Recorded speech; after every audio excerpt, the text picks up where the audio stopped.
16장입니다. 누가복음 16장 19절에서 31절입니다. 누가복음 16장 19절에서 31절 제가 봉독합니다. 한 부자가 있어 자색 옷과 고운 베옷을 입고 날마다 화로에 연락하는데 나사로라 이름한 한 거지가 헌대를 나르며 그 부자의 대문에 누워 부자의 상에서 떨어지는 것으로 배불리려 하매 심지어 개들이 와서 그 헌대를 핥더라.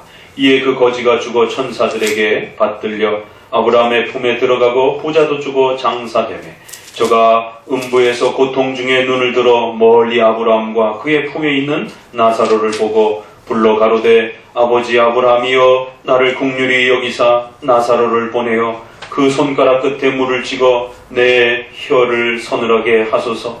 내가 이 불꽃 가운데서 고민하나이다. 아브라함이 가로되 예 너는 살았을 때에 내 좋은 것을 받았고 나사로는 고난을 받았으니 이것을 기억하라. 이제 저는 여기서 위로를 받고 너는 고민을 받느니라. 이뿐 아니라 너희와 우리 사이에 큰 구렁이 끼어 있어 여기서 너희에게 건너가고자 하되 할 수 없고 거기서 우리에게 건너올 수도 없게 하였느니라. 가로되 그러면 구하오니 아버지여 나사로를 내 아버지의 집에 보내소서. 내 형제 5이 있으니 저희에게 증거하게 하여 저희로 이 고통받는 곳에 오지 않게 하소서. 아브라함이 가로되 저희에게 모세와 선지자들이 있으니 그들에게 들을지니라. 가로되 그렇지 아니하나이다. 아버지 아브라함이여 만일 죽은 자에게서 저희에게 가는 자가 있으면 회개하리이다. 가로되 모세가 선지자들에게 듣지 아니하면 비록 죽은 자 가운데서 살아나는 자가 있을지라도 고난을 받지 아니하리라 하였다 하시니라. 아멘. 성경적 종말론에 대한 이제 내용을 우리가 함께 또 배워가고 있습니다. 종말이라고 하는 주제는 상당히 무겁고 어려운 주제입니다. 사실 오늘날 한국교회 안에서 설교되어지기 상당히 힘든 주제입니다. 종말하게 되면 여기에는 죽음에 대한 문제, 우리 인간의 죽음에 대한 문제, 죽고 나면 어떤 일이 벌어지는가, 그 죽은 이후에 천국과 지옥이라고 하는 이 엄청난 일들이 있을 것이다라고 하는 것. 특별히 거기에 지옥과 관련해서는 영원한 심판과 정죄와 형벌이라고 하는 이 엄청난 하나님의 심판이 준비되어 있다라고 하는 이런 무거운 주제들을 다루게 됩니다. 그러다 보니까 한국교회 안에서는 이 종말론에 대해서 거의 사실은 설교가 되어지지 않는, 그런데 오히려 신기하게도 이단들은 이 종말론을 가지고 더 많이 사람들을 위협하고 협박하고 그래서 자신들의 이단들의 많은 조직을 넓혀가는, 첫 시간에서 말씀드렸던 것처럼 통일교가 한국교회 초창기에 문제를 일으켰다라면 최근에는 신천지와 이러한 또 안산홍 증인회라든가 뭐 이러한 형태들이 가장 많은 무리를 일으키고 있는데 이 모든 것들이 다 종말론과 관련된 이단들입니다. 종말론은 무거운 주제이어서 자꾸 회피하고 이러다 보니까 오히려 이단들이 이 주제를 가지고 성도들을 더 쉽게 유혹하면서 더 많은 피해를 입히는 이런 한국교회의 안타까운 현실들을 보게 됩니다. 우리가 첫 시간들을 통해서 종말은 반드시 오게 되어 있고 그 종말은 하나님이 처음 창조하신 그 창조로부터 종말에 이르기까지 모든 전 역사가 하나님의 작정 속에 계획되고 준비되고 하나님의 섭리 역사 속에서 진행되어져 간다라고 말씀을 드렸습니다. 우리 자신과 역사가 우연히 존재하는 것이 아니고 바로 하나님의 이 작정과 하나님의 계획 속에서 창조하셨고 또 각 나라를 하나님이 필요에 따라 만드시고 수많은 대제국과 나라들을 하나님께서 세우셨다가 없애시고 또 각 사람들을 태어나게 하시고 또 그들의 생명을 거두어 가시는 것입니다. 이런 모든 시작과 종말 전체가 하나님의 계획과 작정 속에서 일어난다는 것입니다.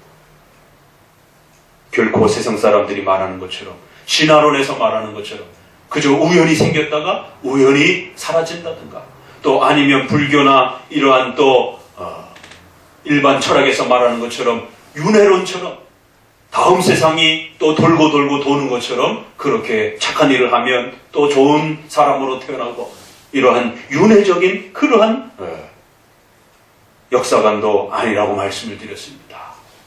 하나님의 창조는 처음 창조된 그 순간부터 종말을 향해서 심판의 최후 심판을 향해서 지금까지 부지런히 신속히 달려가고 있는 것입니다. 한 인간이 태어나서 죽음을 향하여 신속히 달려가듯이 전 우주의 역사가 우연히 시작되는 것이 아니고 반복되는 것도 아니고 반드시 창조로부터 최후 심판에 이르기까지 하나님이 정해놓은 그 스케줄을 따라 정확하게 진행되어져 가고 있다는 사실을 늘 두렵고 떨림으로 우리 마음에 새기고 사셔야 되는 것입니다. 하나님의 종말에 대한 이 마지막 마침에 대한 이 역사가 있다라는 사실을 이해하지 못하고 여러분이 죽을 날이 있다라고 하는 그 죽음의 문제를 생각하지 않고 살다 보면 인생을 헛되이 낭비하게 되고 또 그 인생을 마치 또 반복되는 것처럼 자살이라든가 또 다양한 형태로 인생을 허비하고 쉽게 포기하는 이런 일들이 벌어지는 것입니다. 그래서 반드시 기독교 종말론을 올바르게 가르쳐줘서 단 한 번 사는 이 생애, 하나님께서 여러분에게 허락해 주신 이 소중한 생애를 어떻게 살아가야 될 것인가에 대한 올바른 인생관을 찾으시고 또 성경을 통해서 하나님이 창조해 주시고 이제 종말을 향하여 진행하는 그 거대한 역사 속에서 여러분은 어떤 사명을 가지고 살아가야 될 것인가에 대한 두렵고 떨리는 그런 인생에 대한 책임감, 또 최후 심판에 대한 그러한 준비됨과 또 소망을 가지고 살아야 된다라고 말씀을 드렸습니다.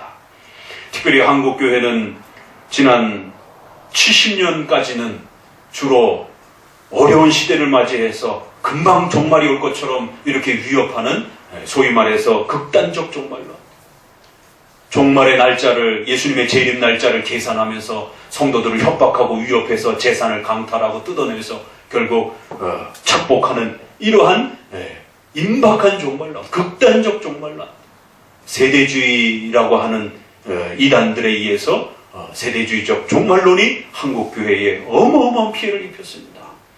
그 대표적인 예가 1992년에 종말이 온다라고 수많은 사람들을 그렇게 속이고 공영방송들을 통해서 그 사건을 생중계를 하면서 전 사회적으로 웃음거리가 되었던 그런 일들이 우리의 기억에 아직도 생생합니다.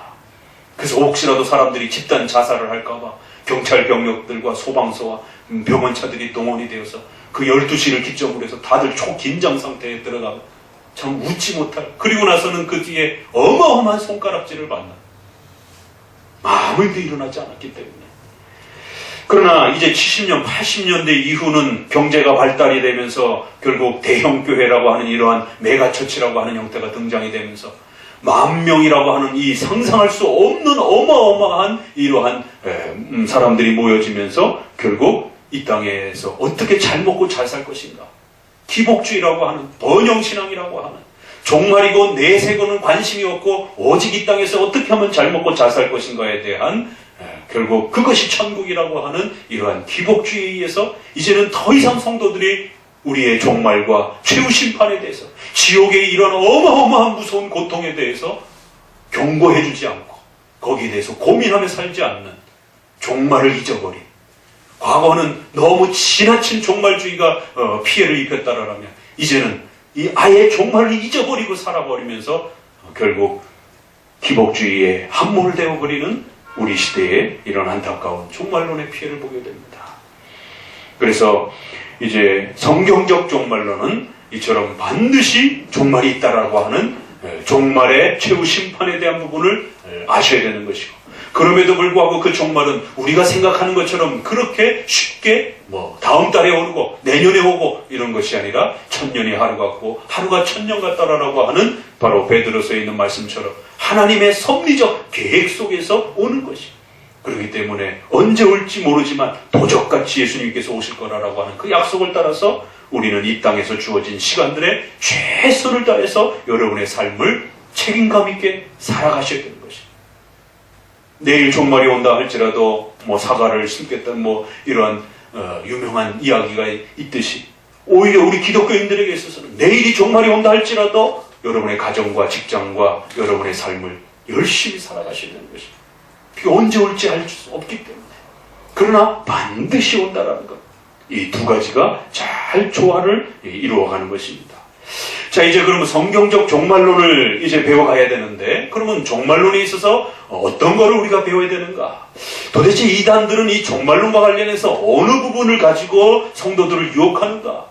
라고 할 때, 지난 2000년 동안 이단들이 등장을 해서 사람들을 위협하고 협박하면서 또 때로는 사람들에게 기복주의로 그렇게 사람들을 종말을 잊어버리고 살게 하면서 유혹했던 주제들이 있습니다. 그래서 그것을 이제 우리의 선조들은 적어도 성경적인 종말을 바르게 배워가고 지켜가기 위해서, 또 이단에 대한 이런 잘못된 종말론에 빠지기 위해서는 적어도 이 정도는 바르게 깨닫고 살아가야 된다라고 정리해 준 게 있습니다. 그게 바로 웨스민스터 신앙고백의 32장에는 개인적 죽음과 종말에 대한, 부활에 대한 고백을 담고 있고, 이제 33장에는 최후 심판과 예수 그리스도의 재림과 천국과 지옥으로 영원히 나눠진다라고 하는 이런 몇 가지 주제들이 아주 핵심적인 주제입니다. 그래서 성경적 종말을 이제 바르게 배워가기 위해서는 첫 번째로서 큰 주제로 개인적 죽음과 부활에 대해서 배워가셔야 됩니다. 오늘 누가복음 이 16장은 참 묘한 내용이 나옵니다. 이제 부자와 나사로라는 사람이 등장을 하는데, 부자는 떵떵거리면서 자신의 생애 동안에 잘 먹고 잘 살았습니다. 그런데 이 나사로라는 사람은 그 부자의 집 옆에서 얻어먹으면서 신앙을 가진 그런 모습으로 살다가 이제 죽었습니다. 그런데 죽고 나서 나사로는 아브라함의 품에 안겨서 천국에 서 있는 모습이 보이고, 부자는 지옥에서 고통을 받는, 그런데 그 고통이 물 한 모금 먹을 수 없어서 이제 손가락으로 찍어서 그 한 방울이라도 찍어달라고 그 엄청난 갈증을 느끼면서 그렇게 대화하는 그러한 묘한 장면이 나옵니다. 그래서 이 본문이 지난 2000년 동안 많은 논쟁이 있었습니다. 이 본문이 실제 내용이냐, 아니면 상징이요 비유냐. 그래서 많은 분들은 이 본문을 그저 비유요 문학적인 그런 하나의 상징적인 그러한 내용으로 또 이해하면서 끌어내려고 했습니다, 이 본문을. 그러나 놀라운 것은 어거스틴, 또 종교개혁 시대 때 루터나 칼빈 목사님, 또 우리 장로교회 목사님들 대부분은, 우리 또 웨스민스터 신앙고백이라든가 우리 종교개혁의 수많은 신조들은 이 본문을 실제로 해석했다는 것이에요. 이거를 실제로 봤을 때와 상징으로 봤을 때는 어마어마한 내용이 달라집니다. 뭐 상징으로 봤을 때는 뭐 천국과 지옥으로 나눠졌다, 뭐 그런 두 장소가 과연 있겠는가, 이런 부분부터 고민되어지는 것이고, 특별히 그 지옥에 대한 그 설명 부분에 있어서 이러한 고통과 아픔들이 실제적이냐 아니면 상징적이냐, 그리고 천국과 지옥 사이에 놓여져 있는 큰 구렁이 있다라고, 큰 빈 공간이 있다라고 이렇게 소개하면서 여기서 저기로, 저쪽에서 이쪽으로는 절대 왔다 갔다 할 수 없다라고 하는. 그런데 놀라운 것은 아브라함과 그 부자가 서로를 알아보고 있는 것이에요. 이것도 참 놀라운 장면입니다. 천국에 있는 사람들과 지옥에 있는 사람이 인식을 갖고 있다라는 거예요.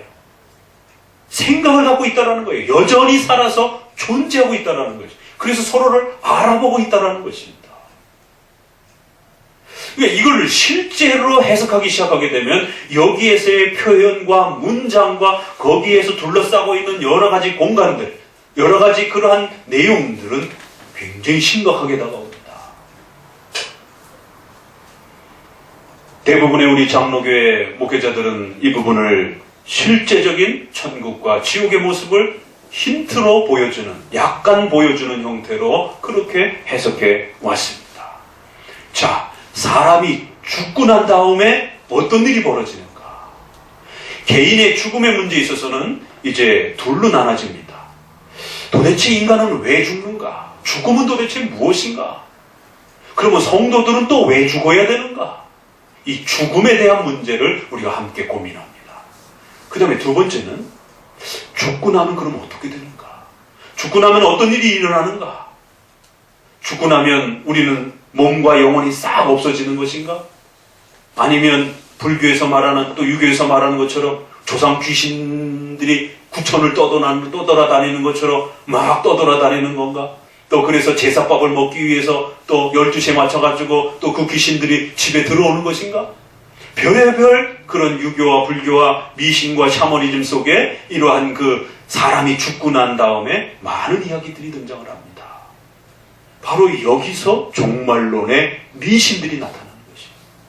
성경적으로 사람이 죽고 난 다음에 어떤 일이 벌어지는지에 대해서, 죽고 난 다음에 사람들이 어떤 상태에 처하는지에 대해서 교육을 제대로 받지 못하다 보니까 마치 신자들도 그 죽은 영혼이 구천을 떠돌아다니는 것처럼 떠돌아다니는 걸로 이해를 하기도 하고, 또 아니면은 신자들의 영혼이 없어져 버리고 소멸되어지는 것처럼 그렇게 이해를 하기도 하고, 또 어떤 데는 로마 카톨릭처럼 그 죽은 영혼이 연옥이라고 하는 또 다른 공간에 들어가서 이제 산자가 헌금을 많이 하고, 또 이제 헌신을 많이 하게 되면 그 산자의 공로에 의해서 죽은 부모들이, 또 죽은 가족들이 천국으로 옮겨간다라고 하는, 그래서 산자들로 하여금 더 많은 돈을 착복하는 그러한 또 금품갈취의 그런 또 수단으로 사용하는, 이 죽음의 문제는 사람에게 있어서 가장 두렵고 떨리는 문제이기 때문에 가장 미신화될 수 있고, 사람들로 하여금 또 가장 돈을 또 많이 뜯어낼 수 있는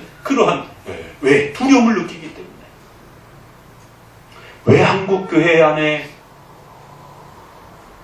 종말론에 대한 이단들이 그렇게 많고, 특별히 그 종말론의 이단들은 왜 그렇게 금전 갈취를, 돈을 뜯어내는 그런 쪽에 집중되어 있는지 이해하시겠습니까?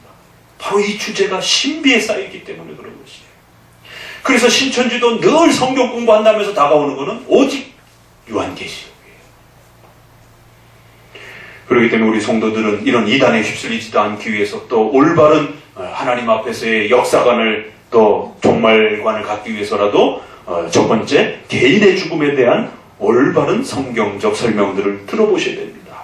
특별히 오늘 누가복음 바로 죽음 이후의 그 상태를 소개를 하는 겁니다.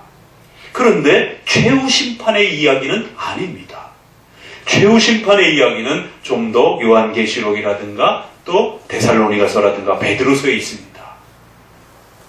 여기서는 아직 최후 심판 때까지 이야기는 아닌데, 그 최후 심판 전까지 인간은 어떤 상태로 있는가에 대한 인간 개인의 죽음과 죽음 이후의 상태를 소개하고 있는 것입니다.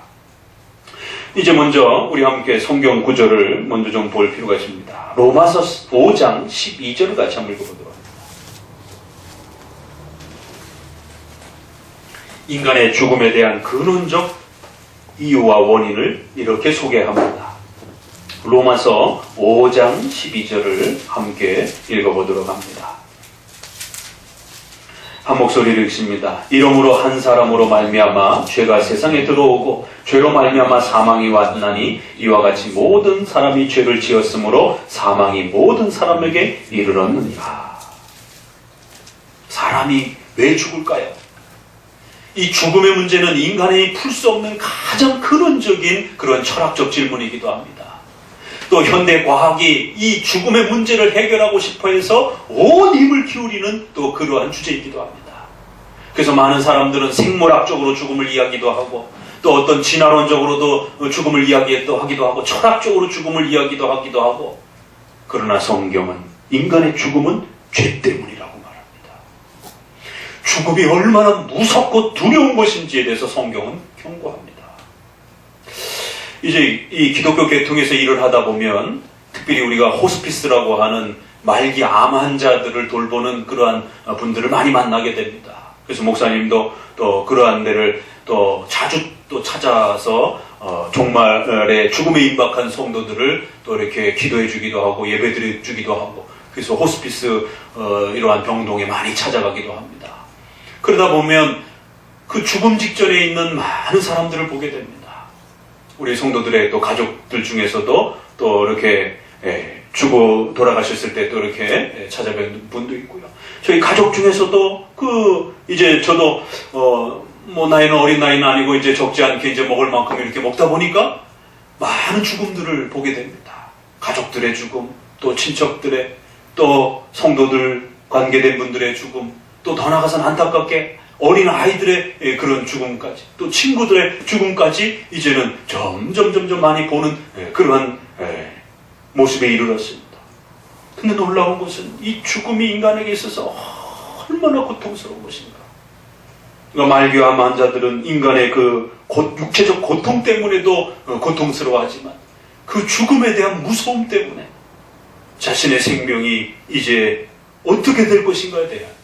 근데 놀라운 것은요, 이 사람의 영혼이 죽음 직전으로 임박해 가게 되면 이 지옥과 이 하나님의 심판에 대한 두려움을 인간의 이 양심이 가장 절박하게 느낍니다.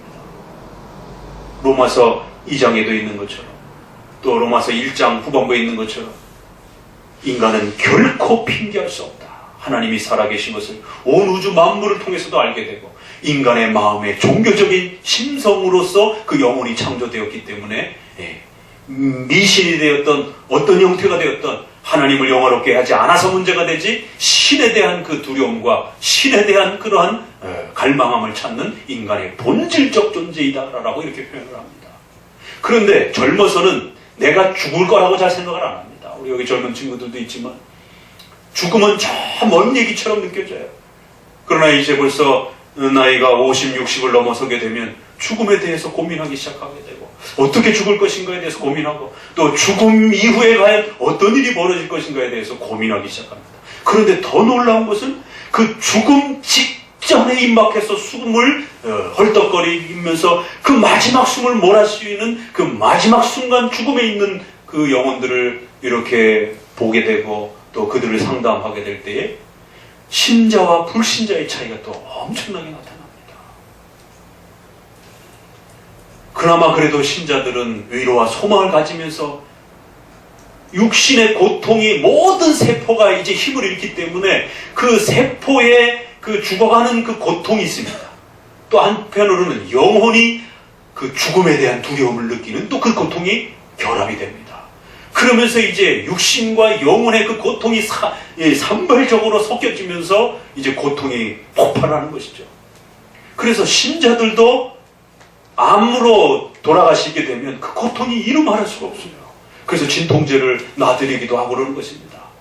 그래서 이게 육신의 고통인지 영혼의 고통인지 구별이 안 될 정도로 어찌됐든 신자도 그 마지막 고통의 고통스러움을 표현하기도 합니다. 그렇지만 그래도 대부분 신자들은 그 고통 속에서도 이 마지막 종말에 대한, 부활에 대한 그 소망을 기대하면서 목사님 기도해 주세요. 목사님 이제 곧 다시 만날 겁니다. 오히려 그 죽어가는 성도가 가족들을, 또 목사님을 찾아온 목사님을 위로하기도 하고, 목사님 괜찮습니다 이렇게 얘기하기도 하고, 끙끙끙끙 앓으시면서도 그렇게 또 얘기를 하기도 하고, 또 믿음이 좀 연약한 성도들은 목사님 정말 이제 죽는 건가요? 아니면 죽고 난 다음에 정말 어디로 가는 건가요? 부활할 수 있는 건가요? 다시 만날 수 있는 건가요? 내 사랑하는 가족들을 다시 만날 수 있는 건가요? 이 종말에 대한 믿음이 연약해서 그렇게 또 불안에 떠는 분들도 계시고, 근데 또 두려운 것은 불신자들이 죽을 때의 모습입니다. 한편으로는 어마어마한 고통 속에서 얼굴이 창백해져가고 말도 제대로 꺼내지 못하고 버들버들 떨면서 그 죽음에 대한 그 무서움 앞에서 인간이 어떤 모습으로 서 있는지 우리 젊은 사람들은 잘 그 이해가 안 될 거예요. 그런데 이제 나이가 먹어가면서 가족들이 죽어갈 때 또 이렇게 많은 죽음을 접해보세요. 특별히 불신자로서 죽어가는 그 모습이 얼마나 두려운 공포 속에서 그 죽음을 맞이해가거든요.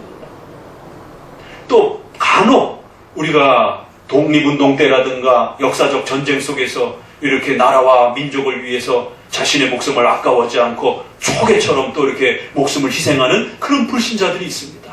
그러니까 간혹 그런 분들이 있긴 있죠.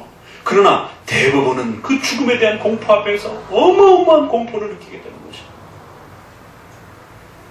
단순한 생명이 끊어진다라고 하는 그 고통보다, 육신의 암의 그 고통보다 인간의 영혼이 이 마음의 심령 속에 종교적 심성이 마지막 죽음 앞에서 폭발하는 것이 하나님 앞에 벌받아 죽는다라는 거예요. 로마서 5장 12절에 죄로 말미암아 사망이 왔고 그러므로 인해서 하나님을 믿지 않는 이 불신앙의 이 죄 때문에 모든 사람이 죄를 지었으므로 사망이 모든 사람을 집어 삼킨다라는 거예요. 죽음이 모든 사람을 집어 삼킨다라는 것입니다. 로마서 5장 6장 23절에는 죄의 삭은 사망이요. 죄의 값은 죄의 형벌로 그렇게 죽는 것이다라고 합니다. 에베소서 2장에는 좀 더 무서운 표현들이 이렇게 소개됩니다. 너희의 허물과 죄로 죽었던 너희를 살리셨도다. 그때 너희가 그 가운데 행하여 이 세상 풍속을 쫓고 공중 권세 잡은 자를 따랐으니 지금 불순종의 아들들 가운데 역사하는 영이라. 전에는 우리도 다 그 가운데서 우리 육체의 욕심을 따라 지내며 육체와 마음에 원하는 것을 하여 다른 이들과 같이 본질상 진노의 자녀였더니 허물과 죄로 정죄받아 죽음의 상태를 갖고 살아가다가 육신의 죽음을 맞이하게 된다는 거예요. 그러니까 성경에는 죽음을 종류를 조금 나누어서 설명합니다. 이미 우리는 살아있는데 우리를 죽었다라고 말하는 거예요. 예수님을 믿지 아니하면 허물과 죄로 죽은 상태로 있는 거라는 거예요. 그의 영혼이 죽어있는 상태로 있다는 거예요. 몸은 살아있지만 그의 영혼이 하나님 앞에 정죄받아 하나님의 진노 상태에 있는 것을 죽음이라 이렇게 말합니다. 그러면서 이제 또 공중권세 잡은 사탄의 종로를 타면서 그렇게 사탄의 백성으로 그렇게 속박되어 있고 그러므로 인하여 하나님 앞에 원수가 되고 하나님의 진노의 그런 백성들이다 라고 이렇게 말을 합니다. 고린도전서 15장 55절에는 그 유명한 말씀이 부활론과 관련해서 사망아 너희 이기는 것이 어디 있느냐? 사망아 너희 쏘는 것이 어디 있느냐? 구약에서 소개되어지는 이 엄청난 메시지입니다. 죽음을 향해서 그렇게 표현합니다. 죽음아 너의 이기는 것이 무엇이냐? 죽음아 너의 쏘는 것이 누구냐? 죽음아 너가 누구를 공격하느냐? 그건 바로 불신자들만 그 모든 죽음의 고통과 사망의 영원한 고통을 겪을 것이라는 거예요. 신자들은 결코 건들지 못한다는 것.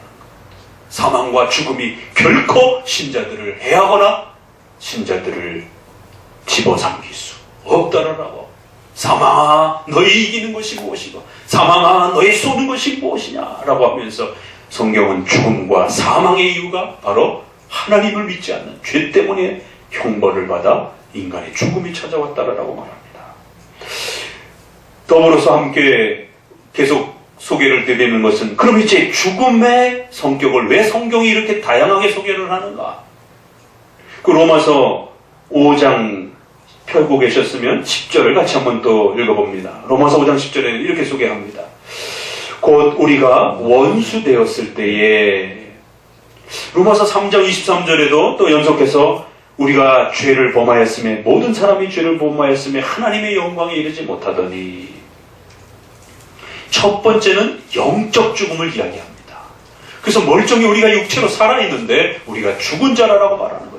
하나님과 교제가 단절된 상태를 성경은 죽음이라고 말합니다. 그 영혼의 죽음을 말하는 것입니다. 영적인 죽음을 말하는 것입니다. 육체는 살았지만 영적으로는 죽어있는 것입니다. 하나님과 교제가 단절되어 있고 더 이상 하나님께 가까이 나가지 못하는 이러한 영혼의 비참함을 성경은 죽음이라 이렇게 말합니다. 또 오늘 우리가 시편 90편에서 찬양 불렀던 것처럼 우리의 연수가 70이요 강건하면 80이라도 그 연수의 자랑은 수고와 슬픔뿐이요 신속기간이 우리가 날아가나이다. 우리의 육체가 아무리 건강할지라도 결국 100년을 못 넘기고 다 죽는다라는 것입니다. 두 번째는 육체의 죽음이 있는 것이죠. 그래서 우리가 선악과 명령을 어긴 아담의 모습을 보면 분명히 아담에게 정령 죽음자 진짜로 죽을 것이다 라고 그렇게 경고했습니다. 그런데 아담이 바로 안 죽었어요. 아담은 수백 년 동안을 더 살았습니다. 무드셀라 같은 이런 분들은 거의 1000년 가까이 살았다라고 성경에 나옵니다. 육체적 죽음은 훨씬 더 오래 살았습니다. 그러나 아담은 그 영혼의 상태가 하나님과 교제를 누리지 못하는 영적인 그러한 죽음의 비참의 상태에 있는 것입니다. 그리고는 육체는 이제 그 기한이 다 찬 다음에 또 죽음을 맞이하는 것입니다. 이처럼 성경에는 죽음의 종류가 조금 차별화되어서 소개가 되어진 것을 보게 됩니다. 왜냐하면 우리 인간의 존재가 몸과 영혼으로 구성이 되어 있기 때문에 그런 것입니다. 그렇지만 이제 세 번째 또 다른 죽음을 소개를 합니다. 유다서 1장 10절에는 이렇게 소개합니다. 소돔과 고모라와 그 이웃 도시들도 저희와 같은 모양으로 간음을 행하며 다른 색을 따라가다가 영원한 불의 형벌을 받음으로 거울이 되었더라. 영원한 불의 형벌을 받는다. 이건 단순히 불타오르는 그런 화염을 말하는 것이 아니라 영원한 지옥의 모습을 이렇게 표현합니다. 갈증을 해결할 수 없고 그 화염의 불길 속에서 타 죽는 것 같은 고통을 느끼는 영원한 지옥의 그러한 고통. 거기서는 이제 몸과 영혼 모두가 고통받는 영원한 죽음으로서의 영원한 진노와 저주로서의 하나님의 무서운 형벌을 받는 그러한 지옥의 고통이 또 남아있다라고 말을 합니다. 그래서 이 땅에 사는 동안에는 몸과 영혼의 고통이 각각 구별될 수도 있고 또 이제 우리가 죽고 난 다음에는 최후 심판 이후에는 지옥에서 영원히 몸과 영혼이 함께 고통과 심판을 받는 죽음의 그러한 모습이 있다라고 얘기를 합니다. 그래서 지옥의 모습은 분명히 살아있지만 그럼에도 불구하고 그 몸과 영혼이 하나님의 어마어마한 그 정죄와 심판을 받아 죽은 거나 마찬가지와 같은 그러한 죽음의 고통을 겪는다라고 이렇게 표현을 합니다. 그래서 성경은 적어도 죽음을 3가지 정도로 구별해서 이렇게 소개하는 것을 보게 됩니다. 가장 무서운 것은 이제 죽고 난 다음에 우리에게 찾아오는 어마어마한 고통과 하나님의 진노와 형벌이 준비되어 있다라고 거듭거듭 경고합니다. 근데 문제는 이것이 우리 눈에 보이질 않는다라는 것입니다. 하나님이 눈에 보이지 않기 때문에 많은 사람들이 불신앙에 빠지는 것이고 지옥이 우리 눈에 보이지 않기 때문에 수많은 사람들이 불신앙 가운데 여전히 머물러 있는 것입니다. 만약에 지옥이 우리 눈앞에 보인다라면 야 이거 큰일 났구나 금방 마음을 돌이킬 것입니다. 그러나 지옥은 이제 최후 심판 전까지는 우리 눈에 보이지 않는 것입니다. 그렇기 때문에 많은 불신자들이 이 부분에서 인생을 쉽게 생각하고 신앙을 갖지 않는 것에 대해서 쉽게 생각하는 것입니다. 그러나 성경은 거듭거듭 경고합니다. 사람이 죽으면 반드시 그 죽음 이후에 최후 심판 전에도 지옥의 고통을 받고 최후 심판 이후에는 이제 몸이 부활하여 악인의 몸도 부활하여 몸과 영혼이 결합한 상태로 영원토록 이제 죽음의 고통을 겪게 될 것이라고 엄중히 경고합니다. 이 성경의 경고를 가벼이 흘려들어서는 결코 안 되는 것이에요. 많은 이제 우리의 가족들과 이웃들에게 우리 성도들은 이 종말에 대한 개인의 죽음과 또 최후 심판 이후에 찾아오게 되는 이 지옥의 고통과 두려움에 대해서 경고해 주셔야 되는 겁니다. 또 이 자리에 아직도 또 그런 신앙을 갖고 있지 못하다라면 오늘 이 말씀을 통해서 하나님 앞에 결단하시기를 바라는 것입니다. 이제 그러면 죽음 이후에 오늘 누가복음에 있는 이 부분으로 들어가 봅니다. 성경은 이처럼 죽음의 이유를 이렇게 설명하고 또 그 죽음의 종류를 나눠서도 설명을 하면서 그러나 성도들에게는 우리 주님 예수 그리스도와 교제하고 그 하나님의 자녀의 백성의 그 은총을 누리는 그 복된 단계로 들어간다라고 이렇게 표현을 합니다. 우리가 담대하여 원하는 바 차라리 몸을 떠나 주와 함께 거하는 것이라 라고 이렇게 고백하면서 성도가 죽는 것은 심판을 받기 위해서 죽는 것이 아니라 예수 그리스도를 만나러 가는 것이에요. 더 충만한 복을 누리기 위해서 이제 우리가 이 연약한 육신의 몸을 이제 떠난다라고 이렇게 말을 합니다. 그래서 성도에게는 더 이상 정죄와 심판의 죽음이 아니라 성도들이 죽는 것은 이제 부활을 기대하면서 이 죄로 물들었던 이 연약한 육체가 영원토록 살 수는 없는 것입니다. 우리의 이 육체는 죄를 지음으로 인해서 우리 육체까지도 그 세포와 모든 이 육체 전체가 영향을 받아서 결국 하나님이 창조해 주신 그 은혜를 누리지 못하는 것입니다. 그래서 하나님은 우리의 육체를 전부 다 소멸시키고 이제 다시 새로운 육체로 우리를 창조해 주시겠다라고 그렇게 부활의 약속을 던져주고 있는 겁니다. 그래서 죄의 영향을 받지 않고 죄로 물들지 않는 신령한 몸으로, 고린도서에 있는 것처럼 신령한 몸으로 새로 부활하여 하나님과 영원토록 즐거워하고 기뻐하면서 늙지 않고 또 죽지 않고 또 악의 영향을 받지 아니하면서 영원토록 살아가는 그러한 신비로운 육체를 받을 것이다라고 약속하고 있는 것입니다. 그러면 이제 그 최후 심판이 오기 전까지는 어떻게 인간은 죽음 이후에 존재하는가? 여기에 대해서 누가복음은 이처럼 이 내용을 우리에게 소개해 주면서 믿는 자는 아브라함과 그 아브라함의 품, 천국을 아브라함의 품이다 이렇게 표현했습니다.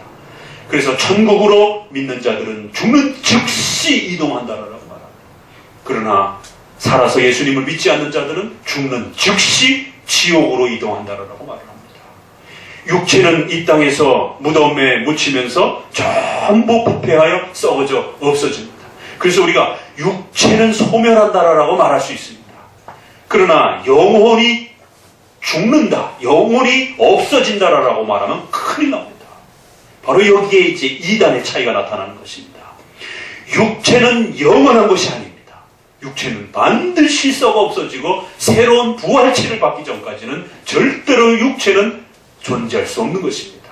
그래서 많은 사람들이 미이라를 만들고 그 마치 미이라를 이렇게 가족 집에 옆에다가 두고 공동묘지라든가 묘지를 옆에 두어서 마치 조상들이 자기를 도와주는 것처럼 생각하고 수많은 미신들이 쏟아져 나오는 것이에요.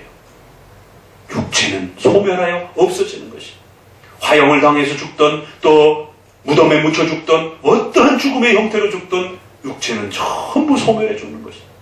그런데 놀랍게도 이런 기초 교육들을 제대로 받지 못하다 보니까 성도들조차도 화장에 대한 어마어마한 두려움을 갖고 절대로 화장시키지 말고 산에다 묻어달라고, 그래야 마지막 부활 때 내 몸이 부활할 수 있다라고.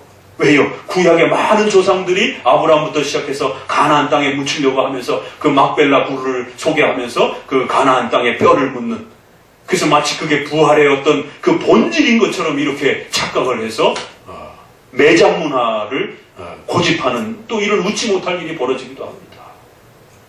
그건 구약에 예수님이 오시기까지 가나안 땅의 소중함을 가르치기 위해서, 그래서 내 뼈라도 가나안 땅에 가야 하겠다라고 하는 천국을 상징하는 가나안 땅을 상징하기 위해서 그 무덤을 가나안 땅에다 묻어달라고 요청한 것이지 절대로 성도들의 부활론과 연결하면 안 됩니다. 육체는 소멸합니다. 그러나 반대로 영혼이 없어진다고 말하면 큰일 납니다. 그래서 좀 기초적으로 아시는 분들은 성공회 존 스타트 목사님이라고 하는 분이, 그래도 한국의 윤리와 도덕을 가르치면서 한국의 성도들이 가장 많은 책을 읽었던 분이 존 스타트의 책입니다.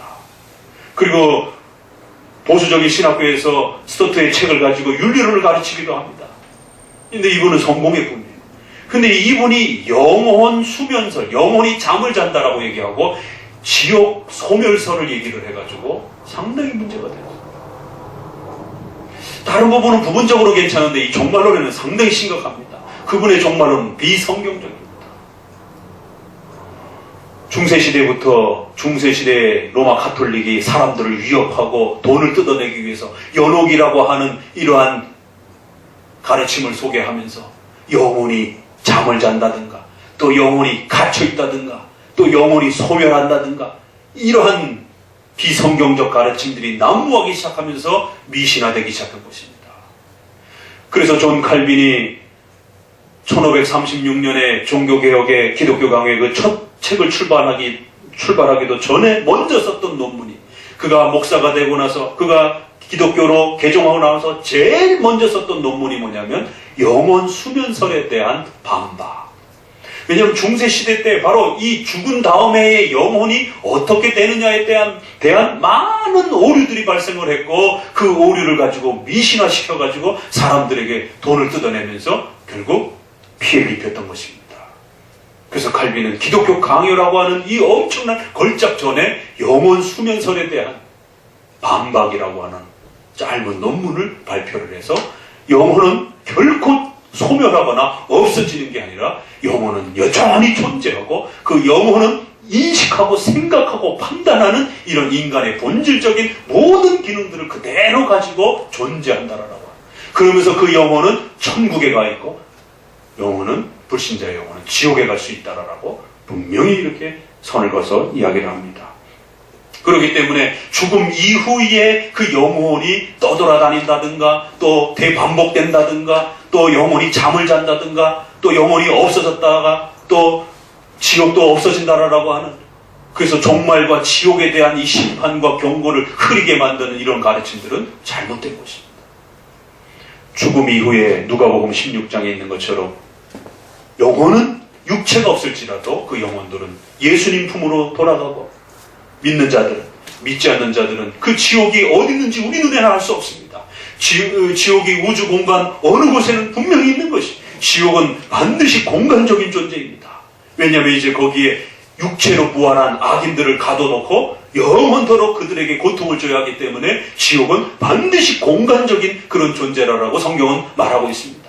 그러나 그것이 우주 어느 곳에 있는지 우리 눈에는 아직은 확인할 수가 없는 거죠. 우리 죽은 자들의 영혼이 예수님의 몸이 승천하여 어딘가로 가셨습니다. 그러나 거기가 어딘지 알 수 없는 것이, 그러나 그 예수님의 몸이 계신 곳이 천국인 것이 당분간. 그래서 죽은 영혼들이 그 예수님의 그 몸 곁에 머물러 있다가 예수님이 재림하실 때에 이제 그들 모두가 함께 임하여 육체의 부활을 얻게 될 것이다라고 약속하고 있습니다.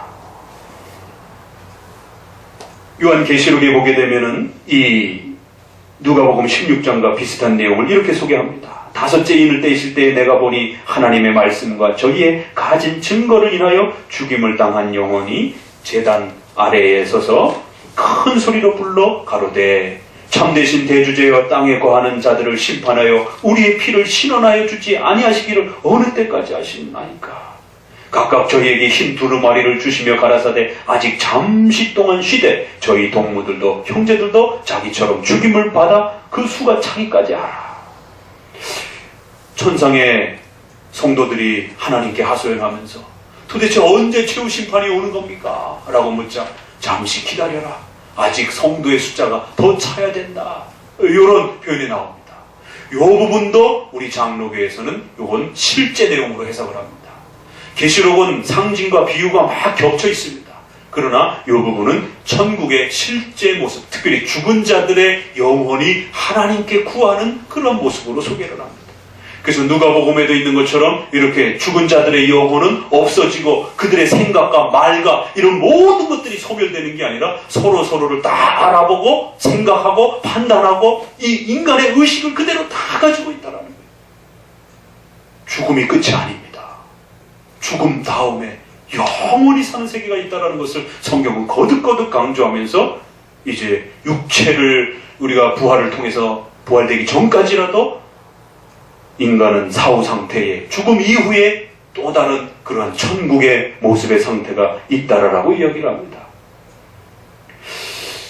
누가복음 16장에도 이처럼 큰 구렁이 끼어 있고 천국과 지옥이 나눠져 있고, 특별히 그 지옥에는 영혼인데도 목마름을 느끼는 거예요. 희한하죠? 분명히 이 부자는 육체가 없습니다. 그런데 지옥에서 목마름을 느끼면서 그 물 한 방울 달라고 그렇게 하소연하는 거예요. 그럼 이건 실제적인 비유이면 비유적 어떤 지옥의 어떤 모든 모습은 아니지만 지옥의 일부분의 모습을 보여주는 거예요. 불타는 화염과 고통과 기근과 또 목마름에 이런 엄청난 고통들이 영원히 느끼는 것이에요. 에이 목사님 그런 게 어디 있어요? 현대과학으로 그 영혼이 고통받는 것에 대한 어떤 아주 희미한 힌트를 찾아가기도 합니다. 그 의료적으로 그걸 뭐라고 그러던데요. 이게 팔다리가 교통사고라든가 이렇게 해서 잘린 분들이 발가락이 아프다고 막 하소연하는 거예요. 그 무슨 그 사지가 이렇게 절단됐을 때 무슨 절단 고통이라든가 무슨 그 용어가 있더라고요. 사지가 절단된 사람이 아파갖고 막 몸부림, 어디가 아파? 저 발가락이 아파. 발가락 좀 긁어줘 이러는 거예요. 근데 그 발가락이 어디 있어? 근데 이 마음과 이 뇌는, 마음은, 생각은 발가락 그 끝이 썩는 그런 그 고통과 아픔을 겪는 거예요. 이걸 어떻게 설명할 거냐라는 거예요. 이 현대의학이 절단 고통에 대한, 그리고 또 장기를 이식을 받았을 때 그 사람이 새로운 습성이 나타납니다.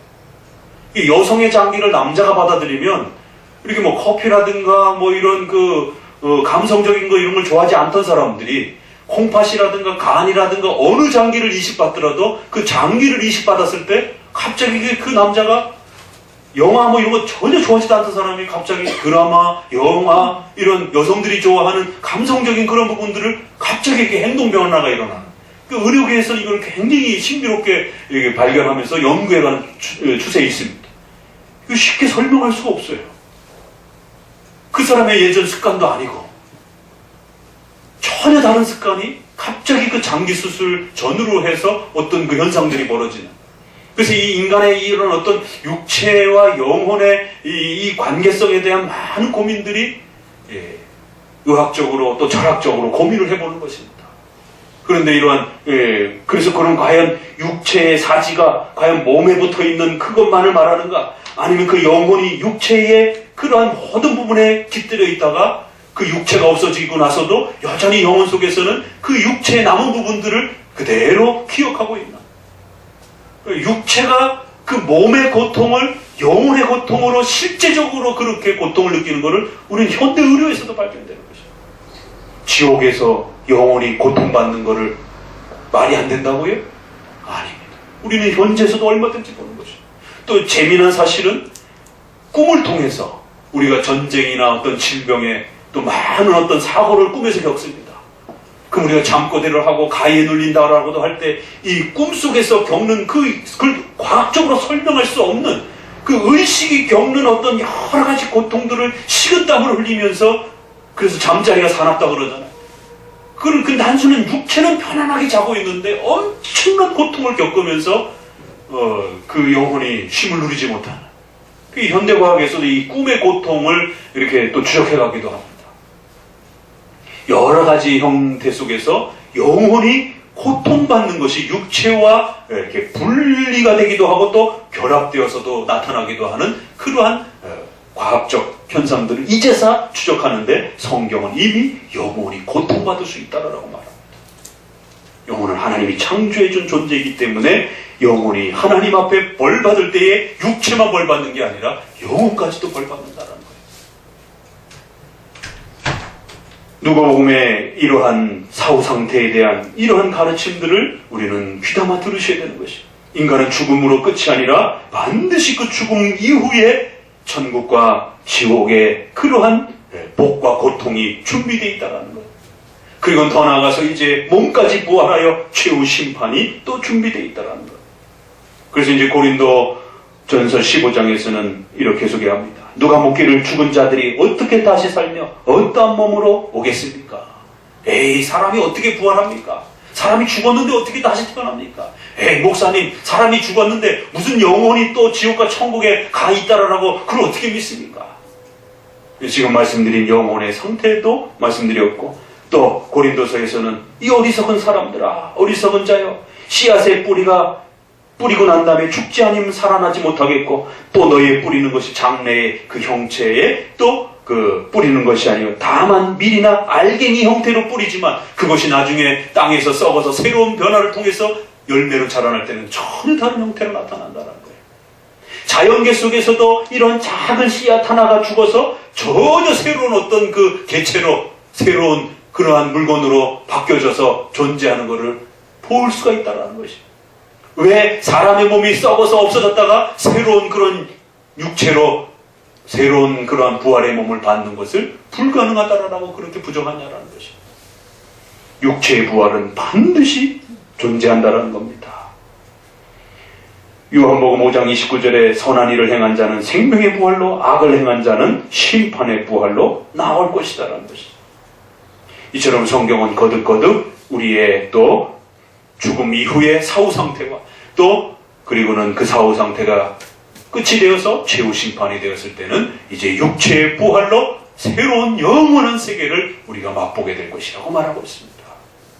이제 마지막 정리를 하면서 우리 주보에 있는 그 부분들을 함께 읽어보도록 합니다.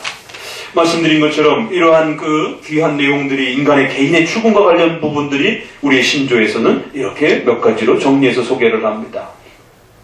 1560년에 고백한 스코틀랜드 신조에 같이 읽어봅니다. 선택된 사람들로서 죽은 사람은 그의 노고로부터 풀려서 평안과 휴식을 얻는다. 그들은 어떤 환상가가 주장하듯이 자는 것도 아니요 또는 망각에 빠지는 것도 아니고 오직 하나님의 여기도 보니까 스코틀랜드 영국을 중심으로 해서 이렇게 사람의 그 사후 상태에 대해서 엉뚱하게 잘못 가르치는 이런 로마 가톨릭의 주장들이 있었습니다. 그래서 그걸 비판하고 자는 것도 아니고 망각에 빠지는 것도 아니고 소멸되는 것도 아니고, 자, 넷째 줄 정도 밑줄 친구 위에 반대로 악하며 불신앙한 자들로서 죽으면 말로 표현할 수 없는 고통과 어려움을 받는다. 죽음으로 끝나는 게 아니라 죽음 이후에 천국과 지옥이 준비되어 있는 사후 상태가 있다는 거예요. 그러면서 다음 줄 누가복음 16장의 예수 그리스도의 그 비유와 또 강도에 대한 그의 말씀과 이 우편의 강도에게 오늘 너가 나와 함께 낙원에 있을 것이다 라고 하면서 예수님과 함께 죽은 다음에 같이 또 있을 것이다 라고 하는 또 이런 이야기, 또 그 다음에 제단 아래서 울부짖는 영혼이 또 소개하는 그 계시록 6장 10절의 이야기, 이런 이야기들을 보게 되면 사후 상태에 대한 영혼이 존재하고 있는 이야기들을 보게 된다라는 거예요. 자, 이 스위스 신조도 한번 봅니다. 믿는 자와의 매장과 죽은 자들에 대한 이런 문제, 연옥에 대한 이런 문제를 우리가 종말론적으로 어떻게 생각해야 되느냐. 시신의 매장과 관련해서 읽어봅니다. 성도의 몸은 성령의 전이다. 그래서 우리는 성도의 시신이 최후의 날에 부활할 것을 믿는다. 성경의 명령에 의한즉 성도의 시신들은 존중하는 마음으로 땅에 묻되 미신적으로 해서는 안 된다. 존경하면서 우리가 장례식을 잘 치러야 되지만 거기엔 반드시 미신이 또 깃들 수 있는 위험성이 있어서 성도들은 이런 부분들을 잘 구별을 해야 됩니다. 그래서 성도들이 기독교적인 장례를 치르는 법도 따로 교육을 받으셔야 됩니다. 왜냐하면 거기서 알게 모르게 지식을 갖지 못해서 미신적 행위를 할 수도 있는 것입니다. 죽은 자들에 대한 관심 또 읽어봅니다. 죽은 자들의 지나치게 그리고 터무니없이 관심을 쏟는 사람들을 우리는 인정하지 않는다. 이런 사람들은 이방 사람들처럼 죽은 자를 위하여 슬퍼하고 통곡하며 죽은 자들을 위하여 미사를 올리고 싹쓸 받고 기도문을 중얼거림으로 사랑하는 죽은 영혼들을 연옥으로부터 해방시킬 수 있다고 믿는다. 중세시대에 이게 다 돈 벌어들이는 수단들이었습니다. 결국 이 종말론을 잘못 가르치게 되면 그 가족을 잃은 사람들과 죽음에 대한 공포를 위협해서 엄청난 돈을 결국 갈취하게 되는 수단이 된다는 거예요.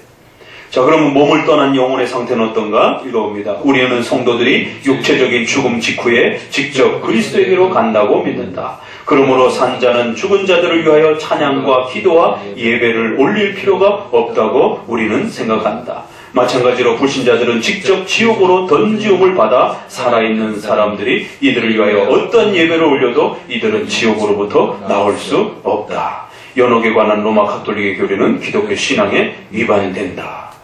근데 오늘날 연옥 비슷하게 이런 세대주의 종말론을 가지고 한국교회에다가 그렇게 가르치고 있는 거죠.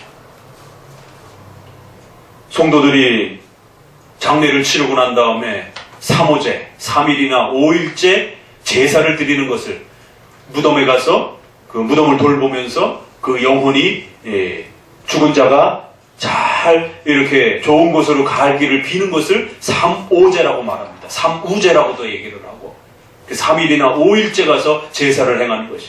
기독교인들이 3우제 갔다 와서 이렇게 이야기를 해요. 그러면 큰일 납니다. 기독교인들은 그런 3우제를 행하면 안 됩니다. 제사를 드리긴 뭐하니까 가서 예배를 드리는 것이.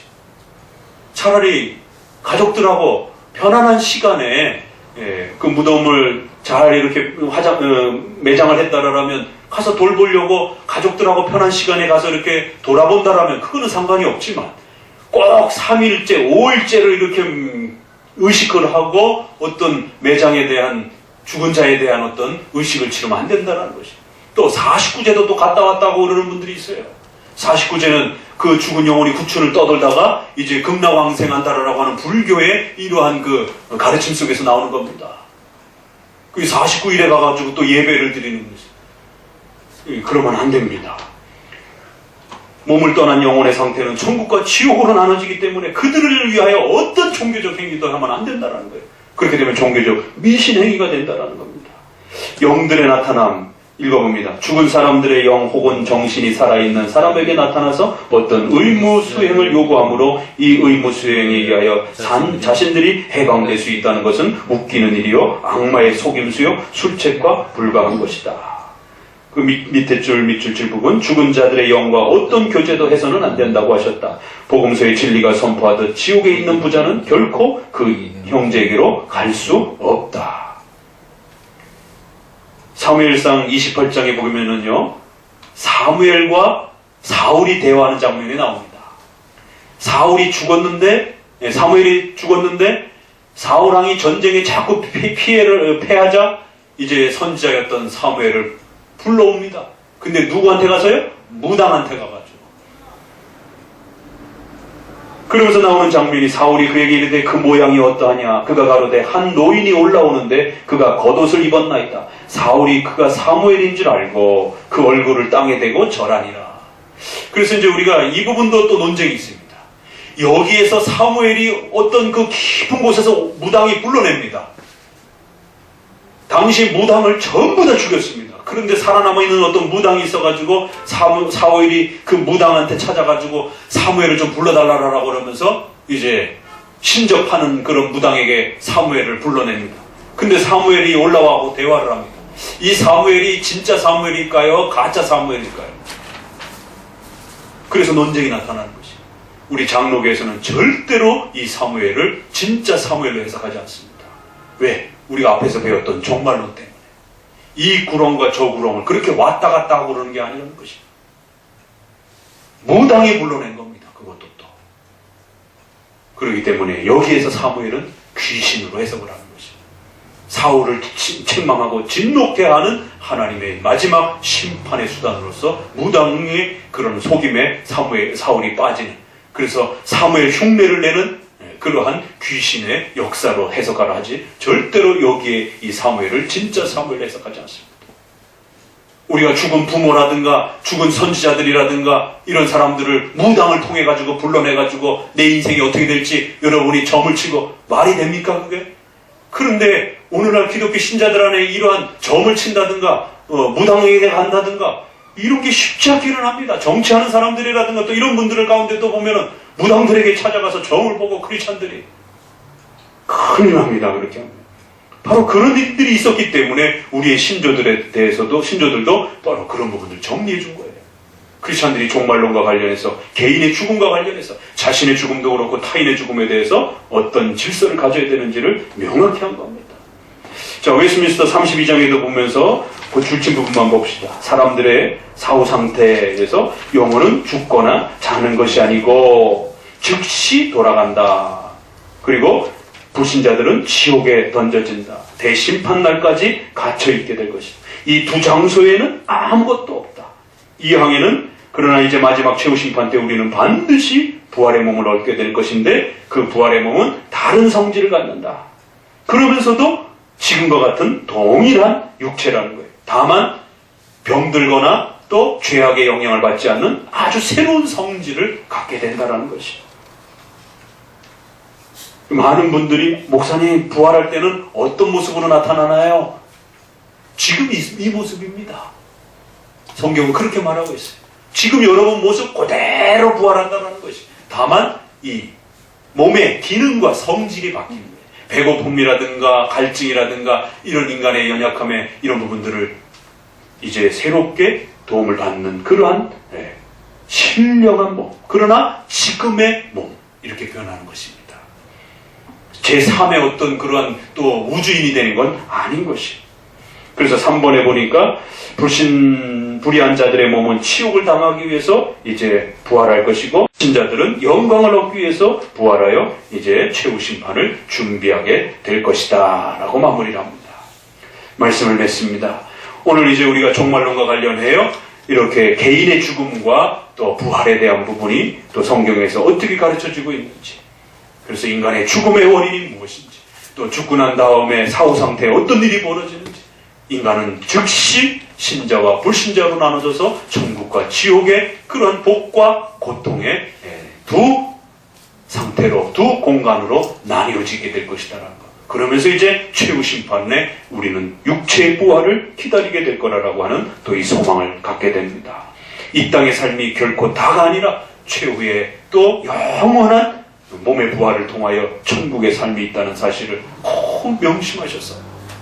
여러분 자신도 또 여러분의 가족들에게도 반드시 이 영원한 삶을 함께 누리실 수 있도록 초대하시고 또 권면하며 또 우리의 종말론적인 삶을 살아가는 우리 성도들 되시기를 주의 말씀으로 권면을 드립니다. 기도합니다.